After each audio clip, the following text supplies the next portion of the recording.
Fomba fitsarana na mpiarina nandritra ny vanim-potoana ny fahampanjaka ny fampisotroana tangena, mpamaso na mpanandro no mikarakara izany. Eto amin'ity lapan'ny fitsarana ny tranovato ity ka ampisotroana ireo izay ahiana ho meloko. Eo masony havany no ampisotroana ny tangena izay tsy maty dia afaka madiodio tamin'ny fiampangana azy, izay maty kosa dia keny ny fiarahamonina fa meloka. Raha ohatra le tangena voalohany le hoditra koa, fa misy ohatrany hoditra koa zany any anaty any, ka raha voalohany hoditra koa io dia afaka izy.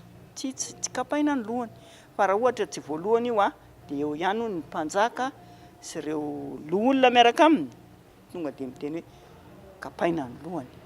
Dia rehefa voakapa ny lohany dia ariana any am-pamarinana amin'ny oronan-tsihy ny fatiny.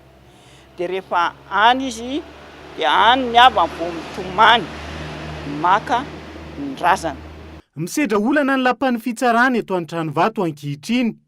Potika ny foto-drafitrasa ary voazimbazimba ny toerana noho ny tsy fahampihan'ny fanaramaso sy ny fepetra samy hafa.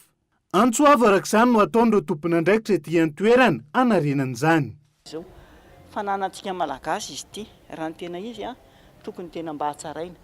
Tena manatsara manao zaridaina fa tonga ny akohan'ny olona mihe azy satria makarakara etsy, tonga ny alika dia mikaka ao. Miditra ny mpisotro toaka sy ny mpanao an'ilay sigarakara be reny rehefa tsy eo ahako dia mitsangatsangana eo ireo dia zay mibozaka dia simba mihitsy.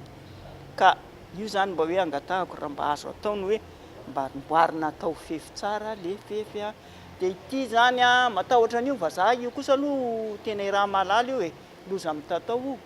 Tsy toeram-pitsarana ihany ny eto an-Tranovato, ahitana ny andro 12 na Jorona Ampoimerina, ho mariky ny fiandrianana ihany koa ny lapan'ny fitsarana.